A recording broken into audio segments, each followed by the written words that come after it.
네, 5회 쟁점 이어가겠습니다. 두 분과 함께 오늘 또 다양한 쟁점들이 속출하고 있네요. 얘기 나눠보겠습니다. JW 인베스트 곽유정 대표 모셨고요. 한화투자증권 강남 WM센터 정헌정 부장 함께하겠습니다. 두 분 어서 오십시오. 네, 안녕하세요. 네, 반갑습니다. 일단 사실 어제 정상회담 마무리하고 열린 장에서는 그냥 마무리를 잘했고 세부 내용이 그렇게 디테일하게 나온 건 아니었거든요. 근데 오늘 나오고 보니 지금 여러 가지 이야기들이 현실화되고 있고 실질적인 이야기들이 나오게 되면서 시장 분위기도 어제와 다른 오늘의 분위기입니다. 여러분은 어디에 조금 더 많은 눈길 주고 계시는지요? 두 분께 사전에 긍정과 부정 의견 받아봤고요. 조선 오늘 다시 그 기세를 잡습니다만 두 분의 의견이 중립으로 현재 나와 있습니다. 정헌정 부장님께서는 긍정보다 중립에 대한 의견이 좀 더 많으시네요. 그렇다면 긍정 쪽으로 우리는 더 바라봐야 하는 것인지 오늘 얘기할 게 많아 보입니다. 자, 곽유정 대표님과 먼저 조선 LNG 한꺼번에 살펴보겠습니다. 일단 이슈가 너무 많습니다. 한화가 미국 필리조선소에 결국에는 7조 원 투자 결정을 해서 연간 연간의 그 건조 능력이 한 척에서 1.5척인데 이거를 무려 20척까지 확대하겠다. 물론 2035년 이후 정도가 그 목표치가 될 것 같기는 합니다. 여기에 더해서 마스카 프로젝트 이후의 첫 실질적인 수주까지 함께하면서 지금 전반적으로 조선주에 대한 모멘텀은 다시 재확인시켜주고 있습니다. 더불어서 잠수함 이슈 또한 있었습니다. 이것 때문에 지금 수소도 저희가 이따가 살펴볼 거긴 한데요. 너무 이슈가 많아졌어요. 어제 밀릴 때 결국 기회였던 건가가 지금 증명되고 있어 보이거든요. 근데 이러면 잠수함 모멘텀이 더해진 것 같고 한화의 필리조선소 쪽에서의 뭔가 뚝딱뚝딱 할 수 있다는 것의 가시화가 더 드러난 거기 때문에 레벨업으로 우리는 확실히 더 무게를 실어야 하나요? 확실히 하나오션이 올 초부터 지금까지 조선 3사 중에서 가장 좀 승기를 잡는 조선사인 거는 사실인 것 같거든요. 근데 오늘은 이렇게 많은 호재 소식이 나왔음에도 불구하고 주가상 상승률 같은 경우 좀 더딘 보합권대 움직임을 보여주고 있기도 합니다.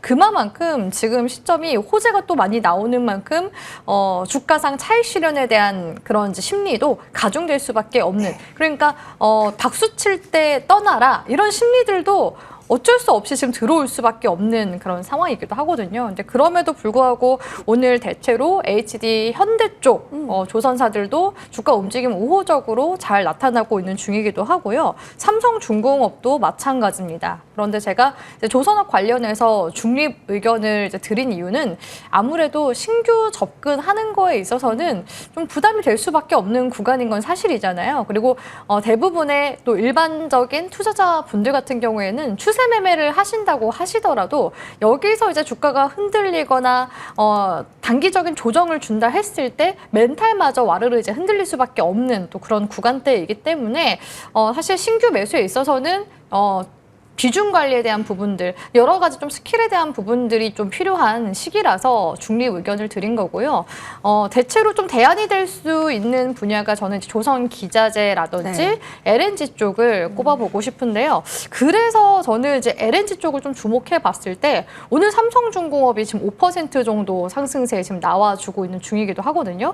삼성중공업은 최근에 미국의 그 비건 그룹과 같이 협업한다, 파트너십을 맺어서 MRO 사업에 진출한다라는 관련 이슈 나왔습니다. 근데 더 나아가서 올 하반기에는 FLNG 추가 수주 가능성도 굉장히 또 커지고 있는 시기이기도 하거든요. 그러니까 이런 이제 부분들로 봤을 때 이제 조선주들을 단순 이제 MRO 미국 이제 조선사와의 파트너십 이런 것들을 넘어서 추가적인 수주 모멘텀을 당연히 보고 가야 된다고 생각을 하고 있고요. 그렇기 때문에 삼성중공업이 또 최근에 약 2조 규모의 LNG 운반선 수주를 따낸 이런 부분들도 계속해서 시장에서 반응이 오는 것 같습니다. 그래서 이제는 조선주들을 보실 때 계속해서 LNG 모멘텀을 같이 함께 보셔야 된다고 생각을 하고 있고요.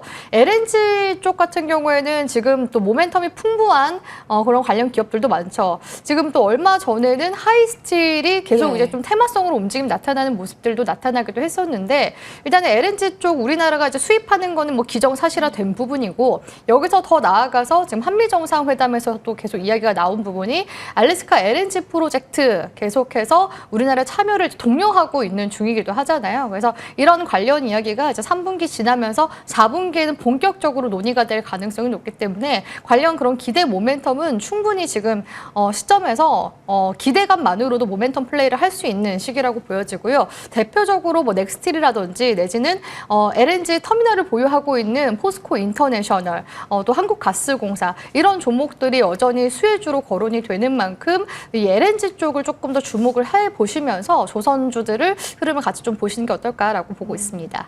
오히려 새롭게 부각될 수 있는 쪽에서 수급의 힘을 한번 노려보는 것으로 하고 큰 조선주에 있어서는 이런 호재에도 힘이 그렇게까지 크지 않았다라는 것을 보아서 일단은 중립 관점으로 의견 주고 계셨습니다.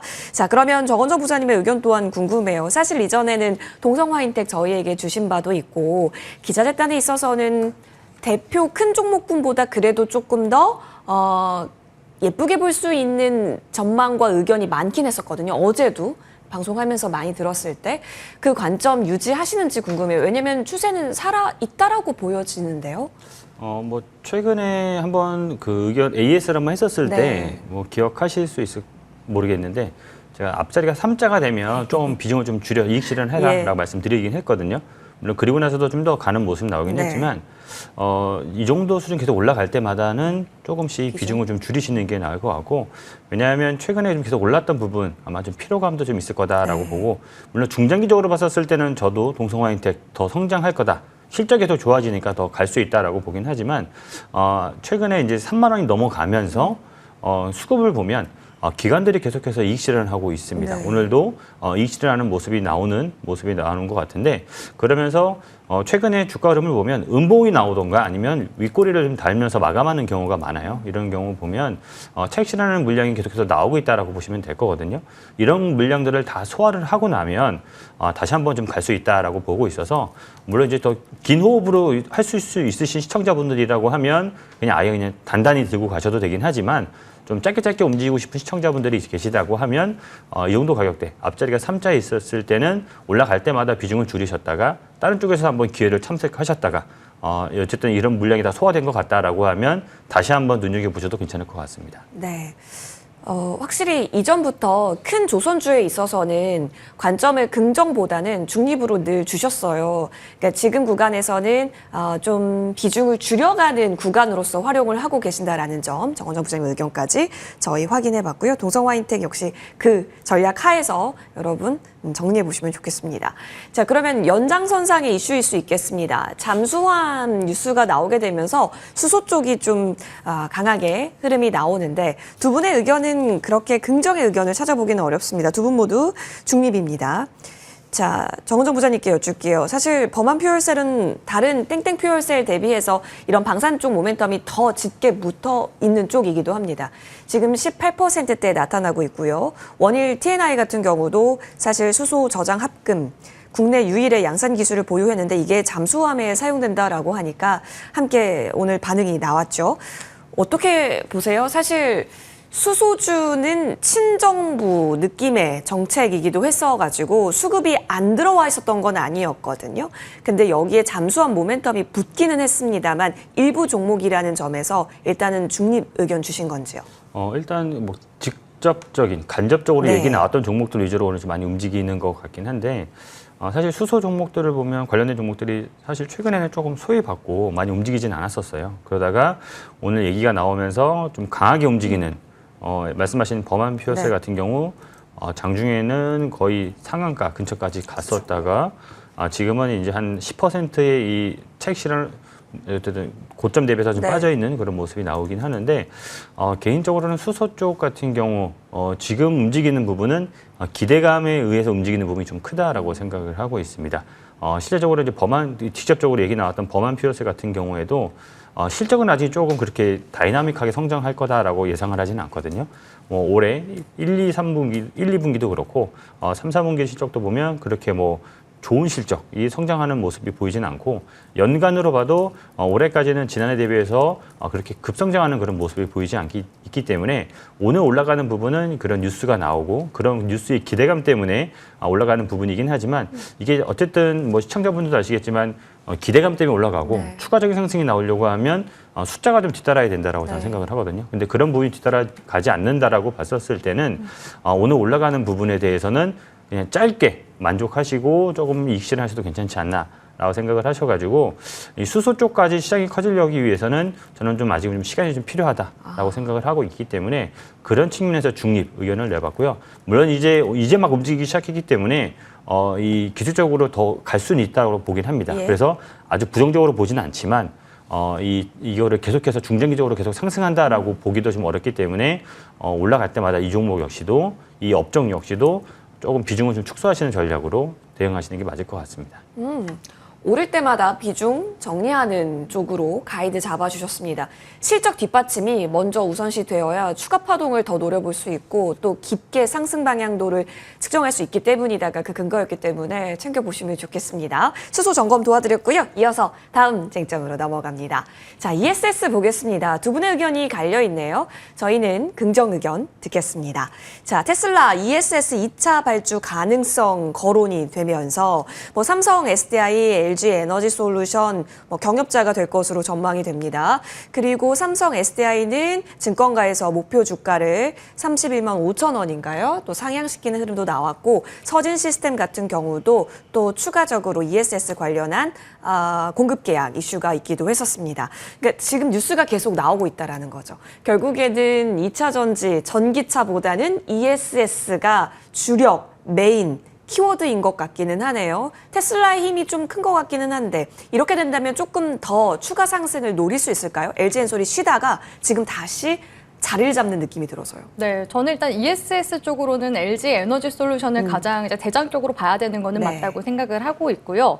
지금 이제 테슬라가 중국 공급망을 확보하기 위해서 계속 이제 우리나라 기업들과 컨택하는 움직임이 계속 좀 나타나는 것 같습니다. 파운드리 쪽에서는 또 삼성전자를 또 택하기도 했었고, 네. 또 이번에 ESS 쪽 관련해서는 LG 에너지 솔루션과 6조 규모의 이제 계약을 한 데 이어서 지금 또 추가 계약에 대한 가능성까지 지금 언급이 되고 있는 중이잖아요.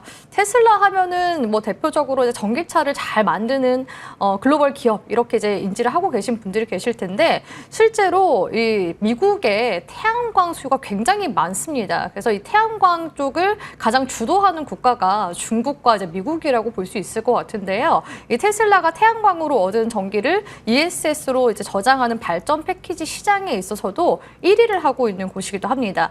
그리고 최근에 이제 ESS용 이런 LFP 배터리를 납품하는 거에 있어서 원래 가장 시장을 또 주도하던 기업 같은 경우에는 중국의 CATL이었거든요. 그래서 네. 테슬라가 기존에는 CATL 의존도가 굉장히 좀 높았었던 상황이었는데 최근에 이제 관세부가 이슈들 계속해서 들어오고 있는 중이잖아요. 지금 이 중국산 ESS 배터리가 받는 관세가 지금 40% 수준인데 이제 또 무역법으로 이제 또 추가적인 관세가 부과가 되면은 내년에는 58%까지 인상된다는 이야기가 지금 나오고 있습니다. 그렇기 때문에 지금 이렇게 중국 공급망을 확보하기 위해서 LG 에너지 솔루션을 이제 기점으로 해서 그런 관련 수주 신호탄을 이제 쏜 것으로 보여지고요.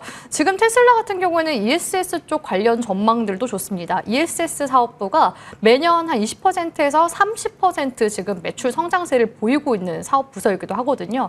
그래서 2030년도 경이면은 전기차 사업부와 거의 이제 비슷한 규모가 될 것으로 기대가 되는 상황이기 때문에 LG 에너지 솔루션이 네. 이렇게 테슬라 공급망으로 들어가게 되면 이런 이제 고성장 과실을 같이 함께 누릴 수 있다라는 점도 사실 이제 긍정적으로 볼 수 있는 부분이고요.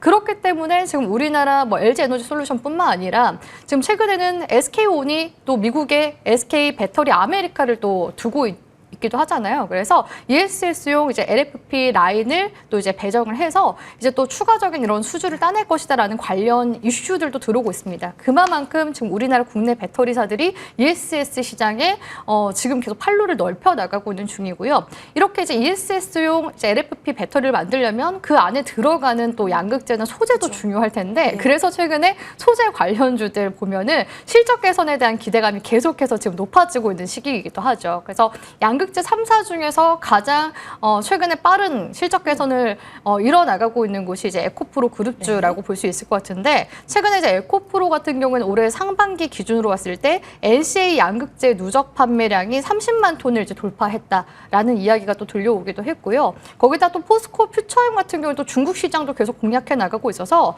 중국의 CNGR과 ESS, LFP 이제 소재 공급을 또 계약했다라는 소식들도 곳곳에서 들려오고 있습니다. 그래서 과거에는 이제 전기차 관련주로 사실 분류가 됐었던 이런 2차 전지 관련주들이 최근에 ESS 붐을 타고서 계속해서 관련 호재 소식들이 나오고 있기 때문에 ESS 쪽은 저는 여전히 좀 긍정적인 전망으로 바라보시면 좋겠다고 말씀드리고 싶고요. 최근에 이 LG에너지솔루션이 지난달 이제 월봉상 양봉 나와준 다음에 지금 좀 쉬어가는 구간이긴 해요. 그렇기 때문에 40만 원 구간대까지의 진입도 긍정적으로 보도록 하겠습니다. LG 에너지 솔루션에 대한 기대는 계속 한번 실어 보겠습니다. 최근 들어서 외국인이 좀 들어와 있었는데 여기서 이제 ESS라고 하는 모멘텀 강화 요인으로 살펴볼 수 있겠습니다. 긍정으로 정리해 보고요. 이어서 저희는 다음 쟁점으로 넘어갑니다. 어제는 로봇데이였죠.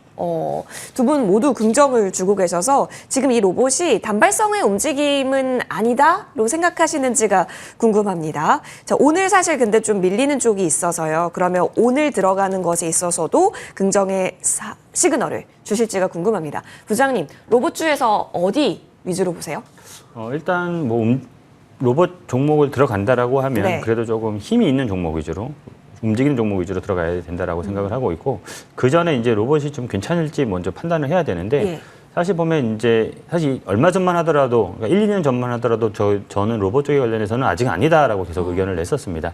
왜냐하면 좀 아직은 좀 시기적으로 좀 맞지 않다라고 봤는데 요 근래에는 좀 그 의견이 좀 바뀌고 있습니다. 왜냐하면 최근에 이제 우리나라 기업들뿐만 아니라 해외 기업들도 보면 로봇 산업에 투자하는 규모가 점점 늘어나고 있고 시장 자체도 커지고 있거든요. 그런 측면에서 봤었을 때 관련된 기업들, 관련된 종목들도 실적도 계속해서 숫자가 나오기도 하고 지금부터는 어쨌든 이 성장하는 그런 모습이 보이고 있기 때문에 로봇 관련된 종목은 예전과는 좀 뷰가 달라져서 좀 긍정적으로 좀 봐야 되지 않나라고 생각을 하고 있고 왜냐면 이제 거의 눈앞에 왔다라고 저는 생각을 하고 있습니다. 네네. 그래서 관련 기업들 뭐 한때는 시장을 좀 이끌었던 레인보우 로보틱스 물론 이제 최근에는 몇 개월 동안 좀 잠잠한 모습 나오고 있긴 해서 지금은 이제 대장주라고 하기 조금 부르기 민망하긴 하지만 어쨌든 레인보우 로보틱스를 비롯해서 뭐 로보티즈, 유일 로보틱스, 현대 오토에버 이런 종목들 보면 요 근래 지금 다시 좀 움직이는 모습도 나오긴 합니다. 예. 현대 오토에버 같은 경우에는 오늘도 조금 플러스권 유지되고 있는 그런 모습이 나오고 있는데 로봇 산업들 같은 경우에는 어쨌든 대규모의 기업들의 투자가 이어진다라고 하면 그 밑단에 있는 기업들도 분명히 실적도 나오고 분명히 그 수혜를 받을 수 있다라고 생각을 해서 긍정적인 시각으로 좀 봐야 된다. 기업들도 보면 세부적으로 보면 실적이 아직 좀 안 나오는 기업도 있지만 실적이 나오고 성장하는 그런 모습이 나오는 기업들도 있거든요. 그래서 지금 만약 들어간다라고 하면 일단은 우선적으로 그렇게 실적이 성장하는 기업들 위주로 들어가시는 것도 저는 충분히 뭐 나쁘지 않은 전략이라고 생각을 하고 있고 뭐 대표 종목이라고 할 수 있는 뭐 현대 오토에버 이런 종목도 저는 괜찮다라고 생각을 하고 있고 그 밑단에 있는 종목 중에서 그 로보티즈 같은 네. 종목들도 지난해까지만 하더라도 영업이익이 적자였는데 올해부터는 흑자 전환, 내년부터는 이제 고성장이 좀 될 거다라고 보고 있어서 로보티즈 같은 경우에도 충분히 매수해볼 만하지 않을까. 물론 이제 오늘 같은 경우에 좀 많이 빠집니다. 예. 왜 빠지냐면 한 지난주부터였었죠. 지난주 금요일부터 급등했던 부분이 있었는데 그런 부분이 급등했던 부분에 대해서 채식 물량이 나오면서 오늘은 좀 많이 빠진다라고 생각을 하지만 이 정도 물량도 다 소화가 된다라고 하면 다시 한번 상승할 수 있지 않을까. 다른 로봇 최근에 이제 로봇 종목 중에서 그래도 지금 다이나믹한 움직임 보여주는 게 이제 로보티즈인데 차트를 좀 본다라고 하면 한 5월 달부터 이제 장대 양봉 나오고 좀 주춤했다가 또 장대 양봉 나오고 이렇게 계단식으로 상승하는 모습이 나오고 있습니다. 예. 이런 모습을 보면 요 지난주 금요일부터 시작된 또 급등하는 모습 나오고 또 이제 계단식으로 약간 횡보를 하다가 다시 한번 상승할 가능성이 높기 때문에 그런 측면에서 로봇 관련된 종목들 긍정적으로 보고 있고 눈여겨봐야 될 종목 업종 내에서 본다라고 하면 현대 오토에버나 로보티즈 보셔도 괜찮을 것 같습니다. 압축 잘 해주신 것 같아요. 현대오토웨버도 계속해서 이제 다시 추세를 위로 올려가는 방향. 로보티즈는 워낙 추세가 좋았는데 오늘 좀 내리죠. 급하게 올라왔었던 부분이 지금 좀 내림으로 나타나지만 오히려 추세 견고하게 만들 수 있는 자리라고 한다면 예쁜 타이밍 노려보시면 좋을 것 같습니다. 로봇은 두 분 모두 긍정이었다라는 점으로 정리를 합니다. 자, 이어서 저희는 바이오로 넘어가야겠습니다. 자, 두 분의 의견이 지금 긍정과 중립으로 나눠져 있는데 일단 사실은 오늘 비만 치료 쪽으로도 얘기를 나눠봐야 될 것 같습니다. 인벤티지랩, 베링거 인겔하임과 MTA 체결 소식이 있었습니다. 확실히 이제 물질 이전 계약이 되는 건데요. 이렇게 되면서 장기 지속형 쪽이 일제히 흐름이 나왔고 고바이오랩이 현재 상한가를 안 깨고 있죠. 비만 쪽으로 지금 자금 유입이 함께 나타납니다. 어제 로봇 그리고 오늘 이제 비만 쪽 이렇게 좀 더 특화되게 나타나면서 확실히 이런 성장주 단에 있어서 시장의 관심이 더 뜨거운 것 같습니다. 상한가 안 깨지는 것도 의미가 있어 보이는데 곽유정 대표님 중립이라고 하는 것은 분류를 잘하자처럼 일단 들려지긴 하거든요. 어떤 분류가 중요하다라는 의미예요? 일단 시장에서는 계속해서 플랫폼 기술을 가지고 있는 기업들과 비만 치료제 쪽으로 네. 계속 수급이 쏠리는 모습들이 관측이 되고 있는데요. 일단은 이 비만 치료제 시장이 계속해서 커져가고 있고 마운자로 같은 경우 국내 닷새 만에 지금 풍기 현상을 또 빚고 있다고 하더라고요. 그만큼 지금 비만 치료제 시장에 대한 관심이 굉장히 큰 상황이고 비만 치료제 양강 기업이라고 볼 수 있는 일라이릴리아 노보노디스크 모두 다 최근에는 경구용 알약 임상을 마무리하고 상업화 가능성까지 지금 성큼 다가선 상황입니다. 그러니까 기존의 식욕 억제제 같은 경우에는 처방 받아보신 분들은 아시겠지만 하루에 이제 2번, 3번 정도는 계속 알약을 꼬박꼬박 챙겨 먹었어야 됐거든요. 그리고 부작용도 굉장히 많았습니다. 그런데 이렇게 이제 비만 치료제가 알약으로 이제 나오게 된다면 하루에 한 번만 이제 섭취를 하더라도 그 효과를 누릴 수가 있다고 하거든요. 그래서 여전히 주사제에 대해서 거부감을 느끼시는 분들 같은 경우에는 이런 이제 경구용 알약에 대한 도움을 또 받을 수 있다라는 점이 또 장점으로 다가올 수가 있기 때문에 계속 이런 부분들이 시장에서 좀 부각이 되는 것 같고요. 장기용 이제 그 주사 치료제도 마찬가지죠. 일주일에 한 번씩 맞는 게 부담스럽다 하는 이제 환자들 같은 경우에는 한 달에 한 번 정도만 맞아도 이제 효과가 있는 그런 이제 주사제를 당연히 선호하는 것은 마찬가지라고 생각을 합니다. 근데 지금 비만 치료제 관련 종목 보면은 제가 말씀드렸다시피 지금 플랫폼 기술력을 가지고 있는 곳들만 부각이 되고 있거든요.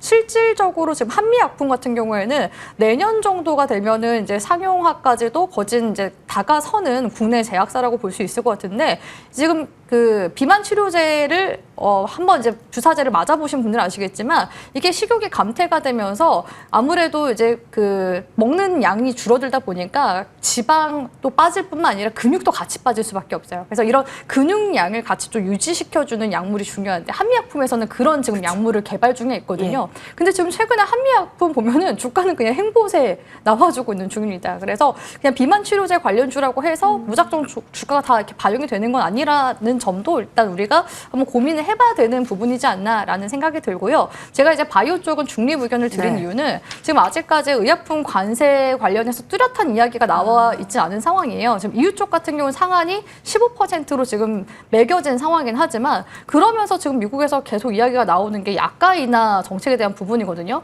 근데 관세 부과를 하면은 당연히 오리지널 약물 같은 경우에는 당연히 가격이 인상될 수밖에 없는데 약가 인하 정책을 한다? 그러면은 반대로 오리지널 약물이 이제 비싸지게 되면은 바이오시밀러 쪽이 이제 수혜를 받아야 되는데 오리지널 약가도 이제 내린다 했을 때는 이 바이오시밀러가 가격 경쟁력이 있는 게 장점인데 그런 부분들도 같이 내려가야 돼서 그럼 수익성이 또 악화될 수가 있어요. 결국에는 이제 그 트럼프 대통령이 계속 이제 리쇼어링을 하자라는 목소리를 내고 있는 건데 이런 부분에 있어서도 지금 계속해서 의약품 기업들이 혼란을 빚고 있다라는 점에 있어서도 일단 좀 고민해봐야 되는 시점이지 않나라는 생각이 들어서 중립 의견을 드렸습니다. 알겠습니다. 시장이 원하고 시장이 바라보는 쪽에 있어서 확실히 강한 탄력도 유지해 볼 수 있겠고 그런 관점에서 잘 분류해보자의 중립 의견 들어봤습니다. 포트폴리오 점검 잘 해봐야 될 것 같습니다. 자, 그래서 저희는 반도체 쪽에 있어서 오늘 추가 전략을 받아보고자 합니다. 이수페타시스, 지난주 공략이었고요. 8월 20일이었기 때문에 이때 타점이 기적적이었습니다. 그리고 나서 이렇게 양봉잔치가 나오는 거거든요.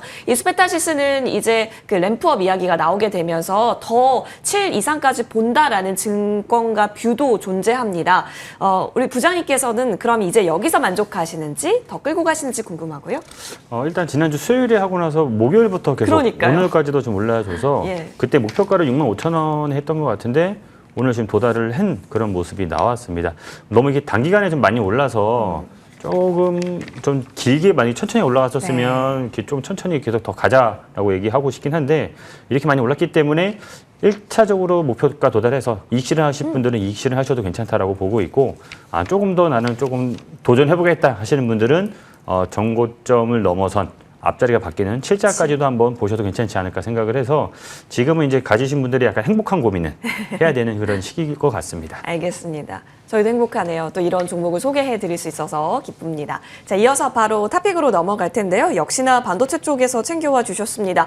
두산 테스나. 궁금하신 분들이 많았던 것 같아요. 네, 두산 테스나 같은 경우에는 사실 상반기 실적은 좋지 못했었습니다. 컨센 이하의 엄청난 부진이었는데 특히 이제 1분기 영업이익이 190억이 넘는 적자가 나왔는데요. 아무래도 이제 고객사들의 재고 조정 여파로 인해서 실적이 안 좋게 나오긴 했습니다. 그러면서 어닝 쇼크가 나왔었는데 다행히 이제 3월부터는 이제 주요 제품들의 이제 가동률이 상승하면서 2분기에도 적자가 나오긴 했지만 그 적자 폭이 완전히 줄어들었습니다. 그리고 상반기에 비해서 이제 그래서 상반기가 영업이익이 한 210억 정도 적자가 났는데 하반기에는 이제 그거를 커버할 수 있는 그런 실적이 나올 거다라고 보고 있어서 특히 이제 제품 믹스 통해서 하반기 실적은 상당히 좋아질 거다라고 보고 있기 때문에 연간 흑자는 좀 유지할 것이다라고 전망을 하고 있습니다. 거기에다가 이제 최근에 주가는 삼성전자 파운드리 수주 이슈 때문에 조금 더해지면서 약간 주가 변동성이 커지긴 했는데 1분기의 그 여닝 쇼크가 역설적이게도 어떻게 보면 일종의 빅베스가 된 상황이기 때문에 이제는 실적 정상화 등 긍정적인 요소가 더 많지 않을까라고 생각을 해서 그런 부분이 더 부각될 것이다라고 생각을 해서 오늘 지금 공략주로 탑픽으로 갖고 왔었고요. 수급도 보면 최근에 거래량도 증가를 하면서 외국인들과 지금 기관 쪽에서 매수가 들어오는 부분도 있어서 상당히 긍정적으로 보이고 있습니다. 가격절까지 말씀드린다라고 하면 목표가는 4만 원, 손절가는 34,000원으로 잡아보도록 하겠습니다. 앞자리 바뀝니다. 이쪽으로 보고 저희 4만 원 라인대까지는 두산 테스나 보겠습니다. 힘을 한번 느껴보고요. 이어서 곽 대표님께서도 요즘 핫한 쪽으로 챙겨와 주셨습니다. BH 포트에 넣을 때 됐다? 네, 폴더블 관련 기업이잖아요. 오늘 시장에서 KH바텍이나 파이nem텍 같은 히치 관련 종목들이 맞아요. 움직임이 나와주긴 했는데 이 BH 같은 경우는 삼성 디스플레이 쪽에 그 연성 인쇄 회로기판을 또 납품을 하고 있는 기업입니다. 근데 그 애플에서 OLED 쪽 이제 수입을 할 때 삼성 디스플레이 비중이 한 50%가 넘어서거든요. 그리고 최근에는 이제 내년에 아이폰이 이제 폴더블 폰을 이제 출시를 할 예정이기 때문에 그렇게 됐을 때 지금 이제 고민하고 있는 부분은 이 폴더블 폰을 만든 핵심 부품사들 선정 이런 부분에 있어서 BH가 이 공급망으로 같이 유입이 될 가능성 이런 부분들이 지금 이야기가 나오고 있어서 이미 지금 뭐 삼성 디스플레이 쪽에 들어가고 올해 나온 이제 폴더블 폰에도 이 지금 BH에서 만든 연성 회로기판 들어가 있습니다. 그래서 열에 강하고 이제 휘거나 접을 수 있는 유연한 기판이기 때문에 이런 폴더블 폰 관련 수혜 기대감 여전히 들어오고 있어서 한번 눈여겨보셨으면 좋겠고요. 목표가 같은 경우에는 2만 원, 손절가는 16,500원 잡아드리도록 하겠습니다. 네, 다시 레벨업 중인 오늘 자리에서도 긍정의 의견을 주셨고요. BH는 2만 원 라인대까지 저희 목표가 잡고 흐름 보겠습니다. 양대 시장 마이너스권이네요. 오늘 끝까지 성투하시길 바랍니다. 여기서 물러납니다. 고맙습니다.